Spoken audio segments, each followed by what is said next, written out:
Before we dive in, I have a quick favor to ask of you. If you haven't already, consider leaving a review on Apple Podcasts.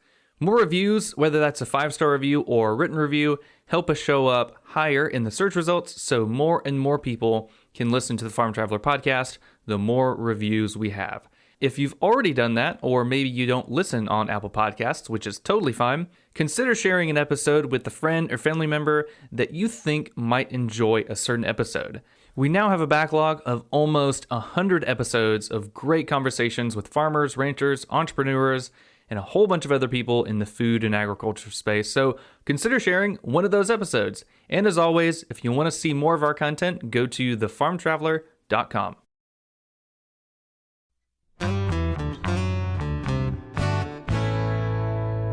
Hello and welcome to episode 99 of the Farm Traveler podcast. I am your host, Trevor Williams, and today on the show, we are interviewing a farmer and also a fellow podcaster. Her name is Katelyn Duban, and she is host of the Rural Woman podcast, and she is a farmer in Southern Alberta, Canada. She and her husband grow grain, oilseed, and she also has a little hobby of meat goats, which is super cool. And so Katelyn and I are going to talk today about how she started out, not from a farming background, and how she got into it and how she was really learning a lot whenever she first started out on the farm and how it really became a passion project. She left her job, she started working on the farm, she started to love it, and then she created this whole brand called WildRoseFarmer, and it's a great website she has where she kind of showcases what she does on the farm. She's got a lot of merch, which is really neat. She's got some great shirts and stuff like that. And she also started the Rural Woman podcast, which it's 2 years old, just like ours, but they have had over 200,000 downloads, which is pretty darn amazing. And they cover a lot of stuff, what it's like to work on a farm, a whole bunch of rural women in agriculture, in ranching. So if you want to check that out, be sure to check it out. We'll have it at the links in the description of this show. I had a fun time talking with Katelyn about her farming background. And of course, it's always fun to geek out with other podcasters on, how they do it, how they've grown their show, what they do to prepare for interviews and all that really good stuff. So yeah, and I cannot believe it. This is episode 99. So next week will be our 100th episode. And we're going to do it a little bit differently where the 100th episode will be a question and answer. So if you are on Instagram or if you're on Facebook and you're listening to it before episode 100 drops, head over to our Instagram and let me know of any questions you might want us to cover or you might want me to answer. Like, well, what are my thoughts on GMOs? Why do I think the non-GMO label is completely stupid? My thoughts on organic, why I want to do the podcast and stuff like that. So yeah, just head over to Instagram or Facebook. And for this post, just comment what questions you might want me to do. I'll be posting it on Instagram stories throughout the week. So yeah, thank you so much for listening. I think it's so cool that we are up to 100 episodes as of next week. And anyway, in the in-between, you're going to listen to the interview I have with Katelyn and all the fascinating stuff we're going to talk about. So again, this is episode 99 with Katelyn Duban from the Rural Woman podcast. And of course, in Southern Alberta, Canada, farming a whole bunch of really good stuff. Hope you enjoy it, and thanks so much for listening. All right, well, welcome to the Farm Traveler podcast. Katelyn Duban, how are you doing? I'm doing so well. How are you, Trevor? I'm doing good. I'm excited to chat with you. You seem like you're a jack of all trades. You're a farmer. You've got a cool brand, which is called WildRoseFarmer, and we'll talk about that. And you're a fellow podcaster. You've got one called Rural Women podcast. And so I'm super excited to chat with you. Before we dive into all that good stuff, kind of tell us a little bit about yourself and a little bit of a background. Well, thank you so much for having me on your podcast. And like you said, my name is Katelyn Duban. I am actually a first-generation farmer. I married into the farming business back in 2016 was the year we got married. Had to think about that. And I married into a multi-generational farm family. We live and grow on my husband's family's certified organic grain and oilseed operation. Before I married into this situation, I knew nothing about agriculture. So I'm definitely a farmer in training.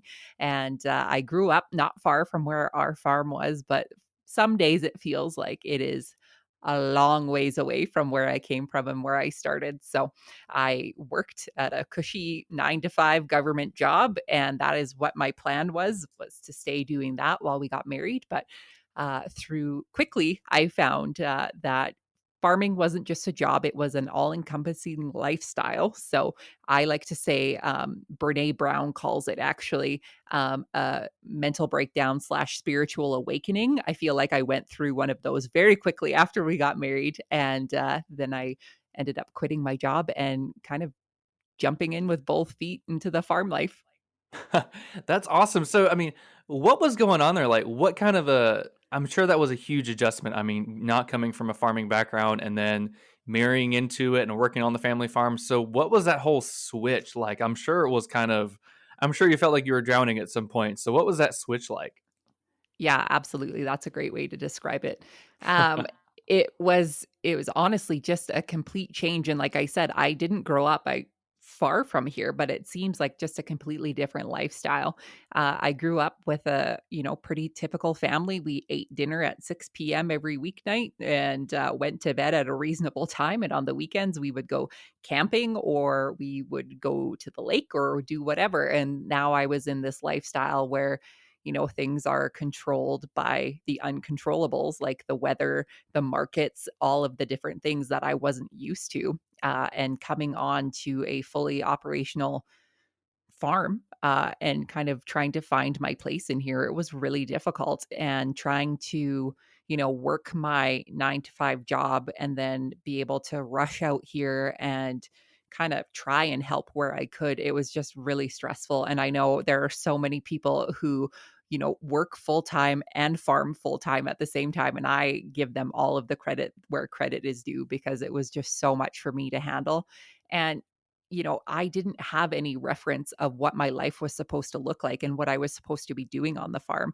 Um, I didn't really have friends who grew up in this lifestyle. So it was kind of just like hit and miss and kind of see where things worked out and shook out. And eventually they did. And I still feel like I'm learning more and more every day and through every season and every weather change. But I would say it's pretty comfortable at the moment. Well, that's good to hear. I'm sure there was a lot of growing pains as you're kind of getting used to that. And so you were a consumer, and then you became a farmer. Were there a lot of moments when you were learning what was going on at the farm and what to do, where you were kind of connecting the dots? You're like, oh wait, like this is how it works. This is how the food goes from the farm to the table. Did you have any of those moments? Oh, every day, and I still have all of those moments all of the time. The more and more I learn about the industry, like, we're grain farmers, we don't have much to do with animal agriculture besides kind of my hobby on the side, but, like, just learning from what our neighbors are doing or what other people in the industry are doing, like, I was so clueless. I had no idea how the food came from a farm and got to the grocery store and on to our tables as a consumer.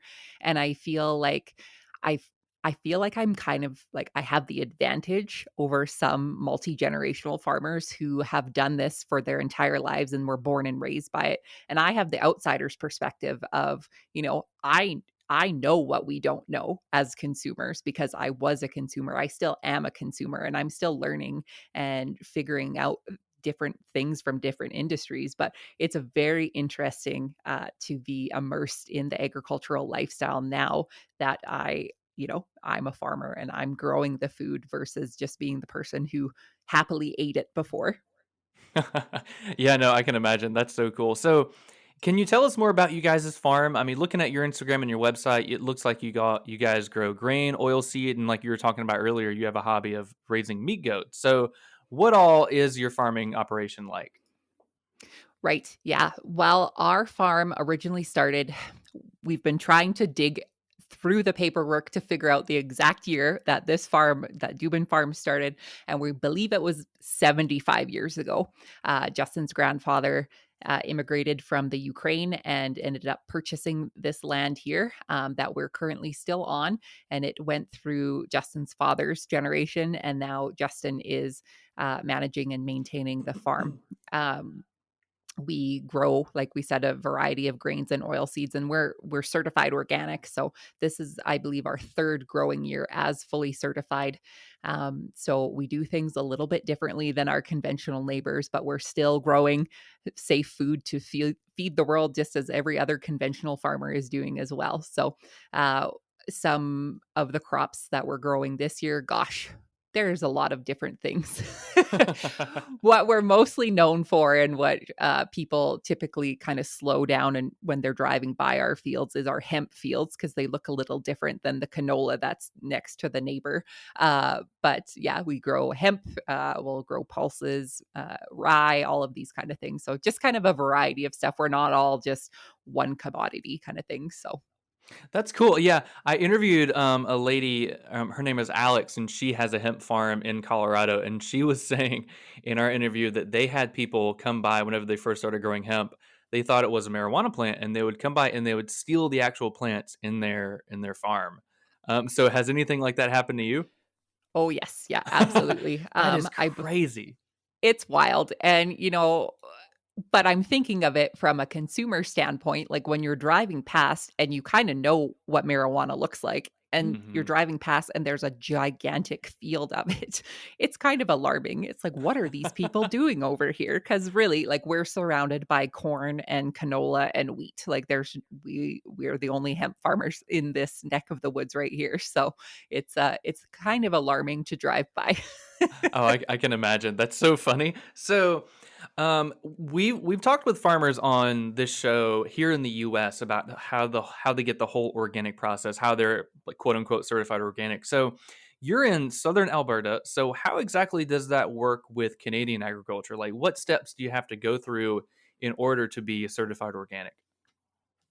I am not fully versed on the American standard USDA certified organic process, but I believe it's pretty similar. So what we had to do was, prior to getting certified, is we had to have multiple years of no synthetic or chemical inputs in our fields and basically running it as an organic farm. And then once you have those few years under your belt, then you start your certifying process, where you have your certifying body. So a company that will come out and they will do your inspections yearly.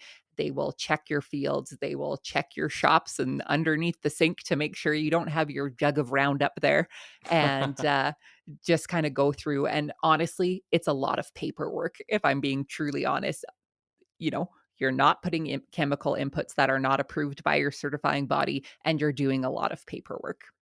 Yeah, I can imagine. I think here in the US, it's 3 or 5 years, I think, where you've got to document everything. And everybody that I've talked to that did the switch, they said it was such a headache. But what was the inspiration behind you guys' switch? I mean, did you just want to do organic? Was there kind of a place in the market for it? What was the inspiration behind that?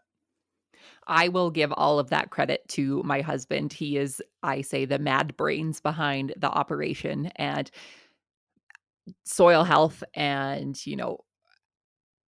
organics were something that he was very interested in for a long time. And it was just something that we could make work on our farm for the size of it and what we wanted to grow. So he wanted to make sure that what we were doing for our land was what our land could handle and what we needed. Obviously, the organic grain prices are typically higher than conventional on a good year. So those are also other benefits as well, right? So he never, when they were a conventional operation, they never did any of their own spraying, or Justin never did any of the own spraying.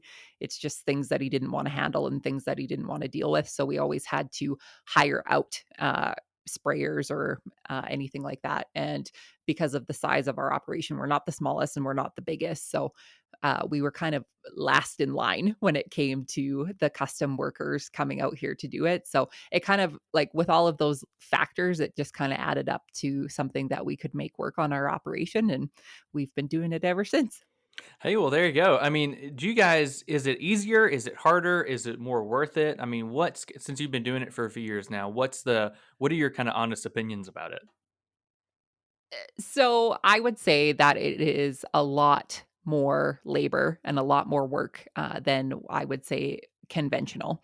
And we're under irrigation as well, so we have that going for us too, which is great.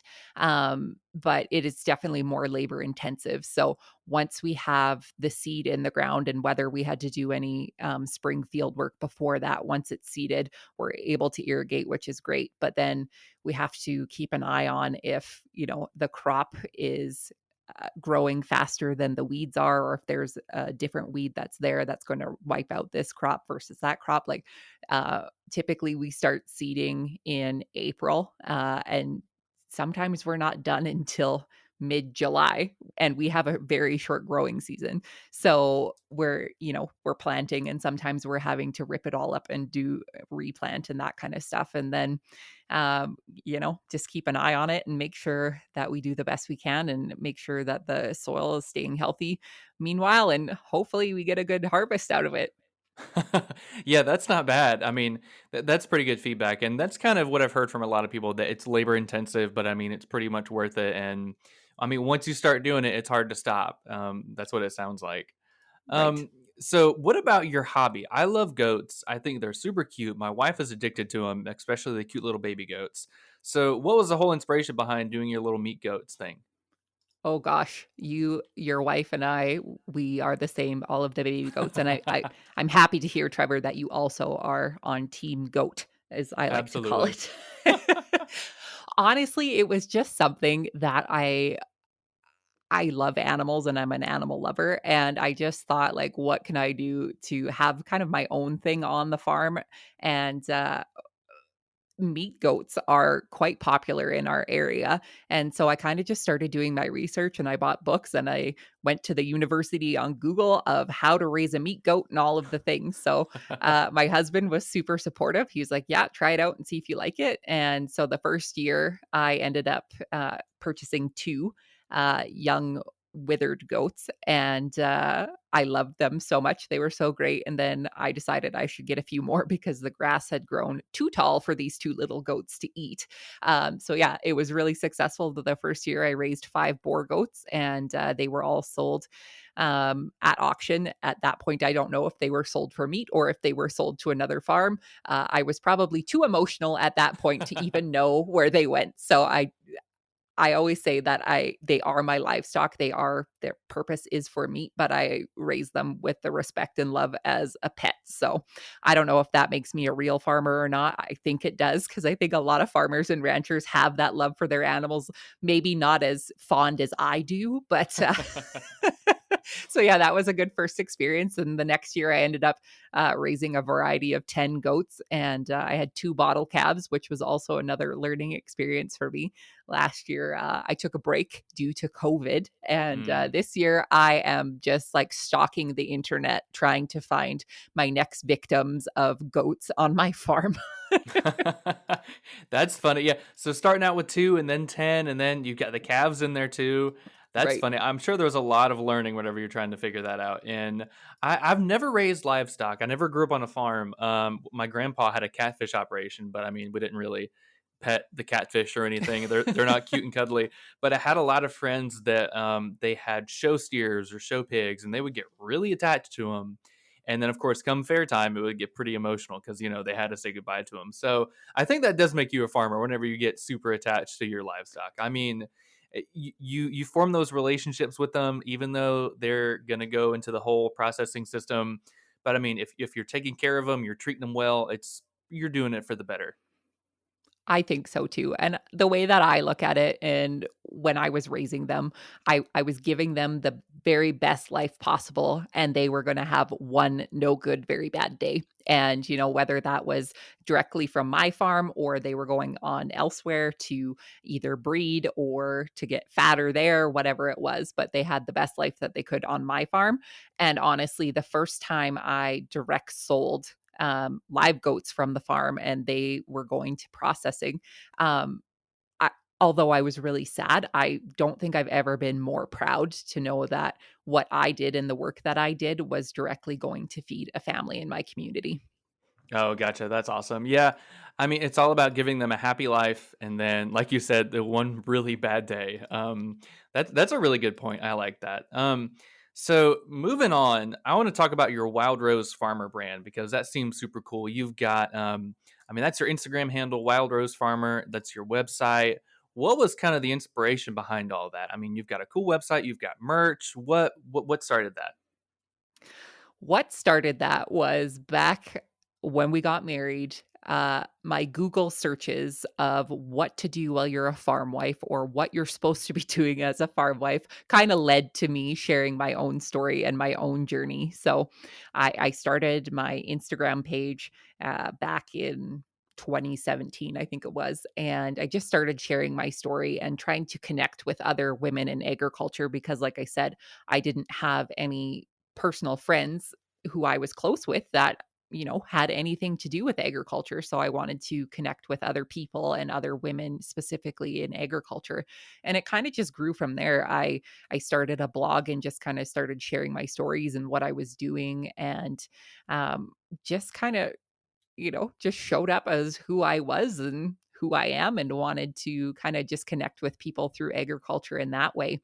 The merch stuff kind of just fell into place after that when I started my podcast as a way to, pay for my podcast.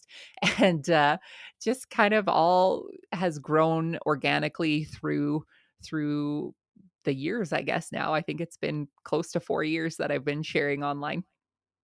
Yeah, that's awesome. I mean, it looks like you've got a really big following on Instagram and with your podcast. I mean, I saw your post today. I think your podcast you said is officially 2 years old and it's got over 200,000 downloads. That's pretty impressive. Yeah, it's wild. It's absolutely wild. Today is my 2-year launch anniversary. The idea of the podcast definitely came way before the 2-year mark of when it actually launched. But yeah, I'm very, very thankful and humble that it is where it is today and people have received it so well. That's awesome. Yeah. So your podcast is Rural Women Podcast, and so obviously you interview rural women talking about like farm wives, farm stuff, ranch wives. So I mean, what kind of goal are you trying to accomplish there? Just kind of getting everybody. Just I know when it comes to podcasting, like the riches are in the niches, and it's really important to find your niche. And it seems like you found it with this one. Yeah, I honestly, the whole reason that I even started a podcast was because I was driving the tractor, spending all of these long hours in the podcast looking for something, anything that was, focus specifically on women in agriculture and not just, just the regular old stories and sharing and everything. I wanted to celebrate women in agriculture. I wanted to hear something like that. And when I couldn't find one that suited my needs, I was like, well, I'm going to start my own. And I remember coming in from mowing our cover crop and telling my husband, I was like, I had the greatest idea while I was on the tractor. I'm going to start a podcast about women in agriculture and celebrating their stories. And his response was, well, that sounds like it's a lot of work. And little I always like to tell him that is the only time I'll give him credit is he was right. It is a lot of work and it has been a lot of work, but it has been one of the most rewarding things I've ever done. And I'm able to share the stories of women in agriculture. And when I say that, agriculture is such a broad industry and from farming and ranching and homesteading, agribusiness, transition planning specialists. I've interviewed soil scientists, like I have interviewed agronomists, like all of these women from all around the world. And none of them have the exact same story, but what brings us together is we are women in agriculture. So it's just been such a neat experience and I've just been so honored that people have even agreed to share their story with me. I can remember reaching out like in the early days and being like, "Hey, my name is so and so. Will you come on my podcast?" I'm like, they're probably like, "Who is this person?" That's funny. Yeah. I've listened to a couple of your episodes and they're really well done. And I mean, your latest one, or one of the latest ones, was Charlotte. You were talking about hosting farm tours online. And I just think that the way farmers have gone about kind of pivoting and adapting to COVID and just instead of doing farm tours, which is, I mean, a great educational experience for consumers and even other farmers to pivot and to do those online now is super cool. And so that was a really cool interview to listen how they've changed their operation and how they've done the farm tours online. So I mean, it's a lot of those episodes have been really fun to listen to. Yeah, thank you. Charlotte Wasilic, I don't know if you know this. I don't think we mentioned this in the episode, and I don't know even know if I knew this when I was talking to her. She's like super young. I think she's 22 or 23 years old, and the amount of like knowledge and information and bright ideas that this woman has, like I'm just blown away by her all of the time. I'm her like number one fangirl. That's awesome. So, I mean, when you're going, this is when I like to geek out with other podcasters. I mean, what all do you do to prep for those podcasts? I mean, do you do a ton of research about that guest, or do you try to be surprised by something that they might bring up? What all do you do to kind of prepare for that interview? Oh gosh, I feel like I do a little bit of both. So typically the women that I am interviewing are people that I have found online. There are a few people that I've had the pleasure of meeting and knowing in person, so I'm able to, do interviews that way, like pre-COVID, I guess. Um, but yeah, I've either found them online or made relationships with them, and that's kind of the one thing that I like to do prior is to kind of have a relationship with them, so I know what I'm getting into. I kind of know their backstory a little bit, but honestly, like I approach my questions in a way if my guest ever is really super nervous and they want their questions sent to them prior so they can prepare it, absolutely. But I always tell them like it's just two girlfriends having a cup of coffee with each other, or whatever's in their glass. I'm not going to judge them. But just kind of chatting, and honestly, I think some of the best interviews from people are they come from podcast hosts that are just overall curious and want to learn more about that person specifically, and if they're in agriculture or whatever their industry is, right? So just to be curious and ask those questions. So I do a little bit of research beforehand and I have a few questions jotted down, but usually while they're talking, I'm like writing down 10 or 15 more questions on the background. So Yeah, that's such a good point too, because I'm finding out that I mean, 9 times out of 10, I'll go off of the talking points that we have because the guest will always bring up something that I just had no clue about. It's like just something that is super fascinating that I think the listeners would want to listen to, and it always reminds me of that quote, like if you don't plan, you're gonna fail. And so if you don't come up with a list of questions, you're gonna struggle to get through the interview. But you've also got to be willing to adapt and know that you might not cover all those questions, which is totally fine. But you've just got to. It's weird because you've got to kind of naturally guide the conversation, um, but you never know where it's going to go. Which is it's honestly kind of the fun part about podcasting. You might plan for it to go one way, when in reality it might go a completely different way, but it would result in a really good, authentic interview. right. I completely agree with you. And I'm just thinking in my brain of a interview that I recently did that'll come out this year on the podcast with a beekeeper in Hawaii. And we went off on like a 10-minute tangent about queen bees because I didn't really know a whole lot about honey going into this. And when she told me about how amazing queen bees are, like I needed to know everything about them. So That's so and fun. I Yeah. always yeah, and I always hope that my listeners are having, like, the same reaction or the same questions in their head. If not, they're probably thinking like, "Caitlin, you've had way too much coffee today, like, you need to slow down." Y'all been talking about queen bees for 10 minutes. That's so Right. funny though, because anytime I look into bees, and we've had, I think one of our first 3 episodes was with a honey company here in Florida. And we were there's just so much to know about the queen bee. I mean, like, of course it's the boss bee, but I mean, there's just so much to know about it. And I didn't know that if a colony doesn't have a queen bee, like if she dies, for example, you can get another queen and then take it to that colony, but they can accept it or reject it. And if they reject it, I think they kill the queen bee, which is crazy. Yes. Yeah, which is, It I is mean, vicious. it sounds like it. I mean, it's just so weird, but it's so cool just kind of learn how those bee colonies, how they work, how they interact. I mean, they are a civilization, and you've got the worker bees, you've got the bees that take care of the queen bee, then you've got the queen, you've got drones. There's a lot going into a bee colony than you would think. Yeah, absolutely, absolutely. And, like tying this back to the podcast question, I had no questions about queen bees written down, but because we had that conversation and we were able to kind of just go off on whatever rant that the conversation brought, it brought a good conversation and I know all about queen bees now. Hey, there you go. It's a win-win. I mean, I'm sure the listeners learned a lot about queen bees. You learned a lot about queen bees, so that's perfect. It's all Yeah, about a win-win.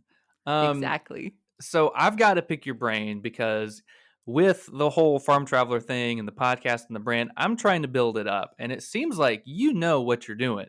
Because I mean, I'm looking on Instagram right now. You've got 11,000 followers, like you said earlier. You've got 200,000 downloads with podcast or with your podcast, and that's no easy feat. So, what are some of the biggest tools or the biggest strategies you've used to help build your brand and build your podcast? I wish I had a really, like, educated answer to tell you. I really do. But, I honestly feel like within the last 2 years, I'll say, have been the biggest growth years for me personally and online, when it comes to, figuring out who you are and doing that on purpose.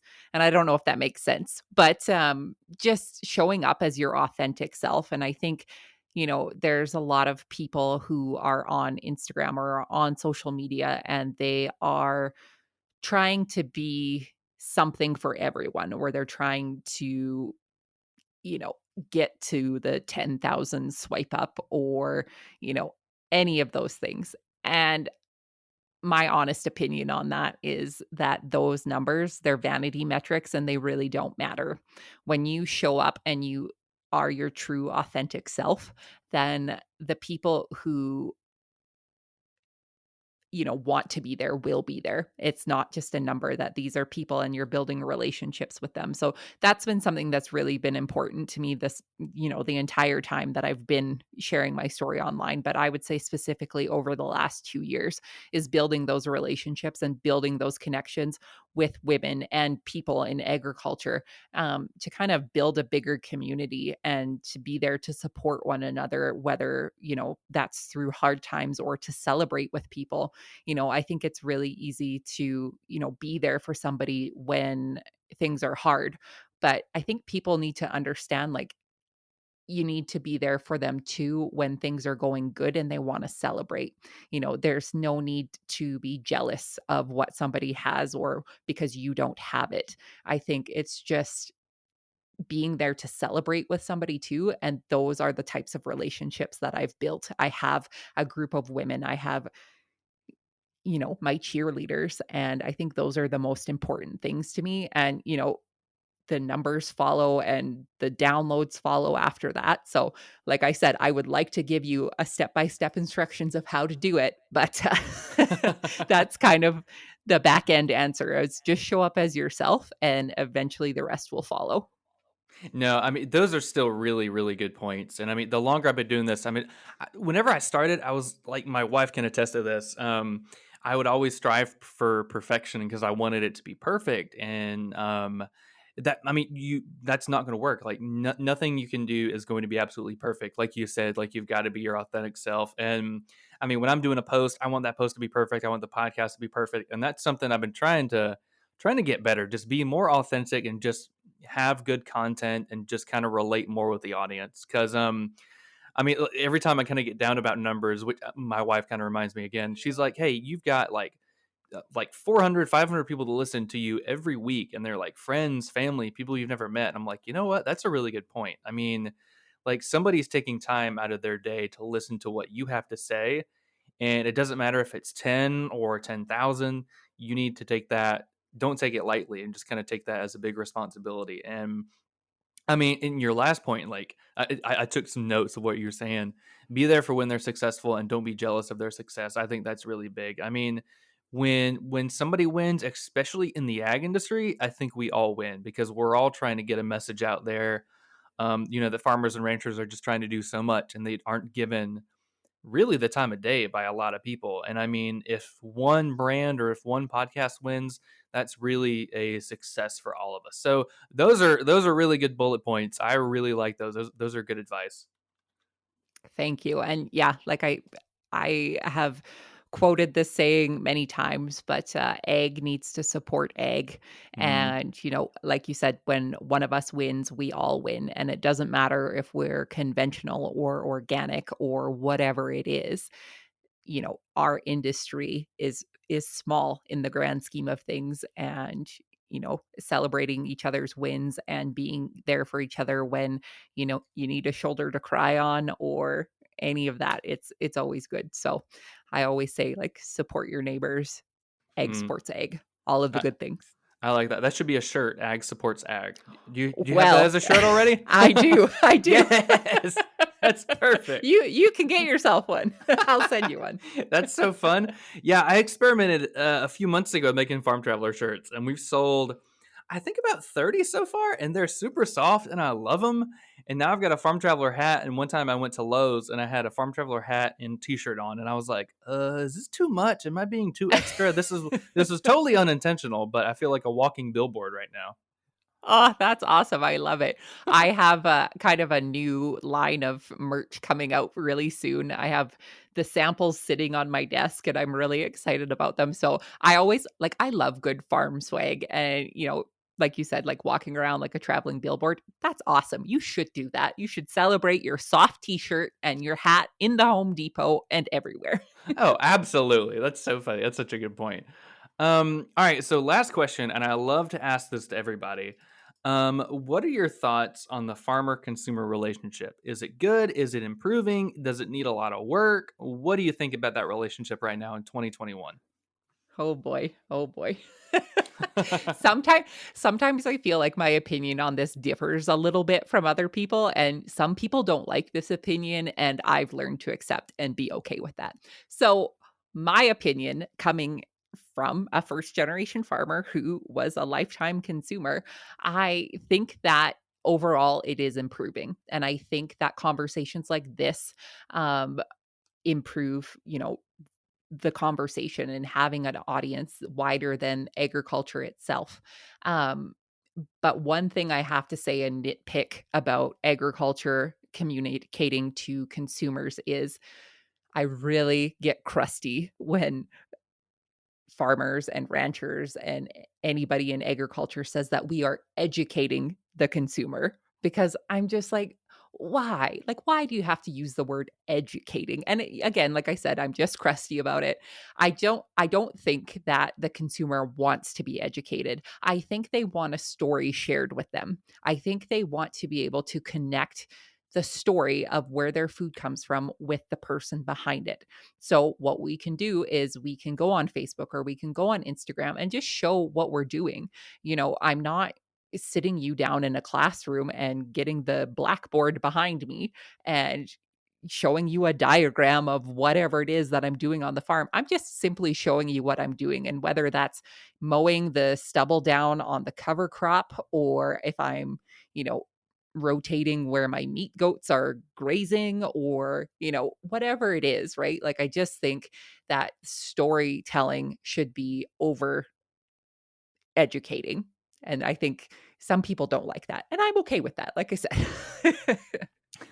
I mean, that kind of goes back with what you were saying earlier, like be your authentic self. I mean, instead of just trying to educate, you just kind of show them what you do, and they're going to learn, and they're going to see what you do, how hardworking you are, how hardworking farmers and ranchers are, and they're going to see what's going on, and they're going to follow your story. So I think that's kind of a full circle there. I mean, you can kind of Right. see you broadcast your authentic self, and then those consumers see that too. Right, exactly. And, I don't know if it's people want to I don't know if it's ego involved, if that's why it's educating them or whatever it is, but I just think, like, just communicate with them, like, just talk to them, share your story, tell them what you're doing, because there's so many other people out there that are kind of trying to break down what we're doing and saying what we're doing is wrong and this is what we should be doing instead. Like, there is enough of those people out there. And I Hmm. think the thing that bothers me the most is when I see not consumers or the media or anything attacking farmers or ranchers, but when other farmers and ranchers are attacking each other online. That just to me like puts us back so many years, and we have to do better. We have to support one another, whether we fully agree with what somebody's doing online or not. We just need to support the industry as a whole.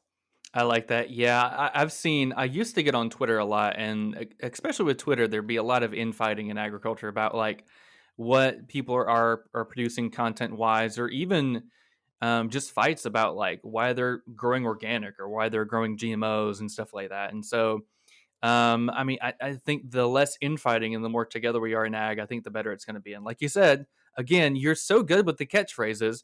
Ag needs to support ag. I like it. Thank you.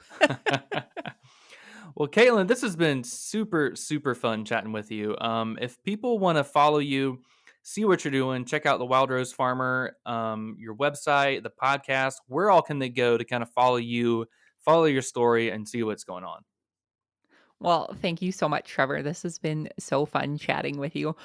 If your listeners would like to connect with me, they can head on over. My favorite platform is Instagram, and I'm at Wild Rose Farmer. I'm also on the Twitter and the Facebook, and my website is wildrosefarmer.com. And if they would like to hear my podcast, the Rural Woman Podcast is available for download on any of the major platforms that you listen to your podcasts on. And you've also got that merch. I'm going to have to check out your merch store and buy a couple t-shirts. That's Well, super thank cool. you. And like I said, there's new ones coming. So Heck yes. We'll be on be the lookout excited. for them. Oh, absolutely. We'd definitely be excited. Well, Katelyn, thanks so much again. Really appreciate you coming on the show. Learned a lot from you. Had a really good conversation, and we'll be in touch. Thanks, Trevor. It's been fun.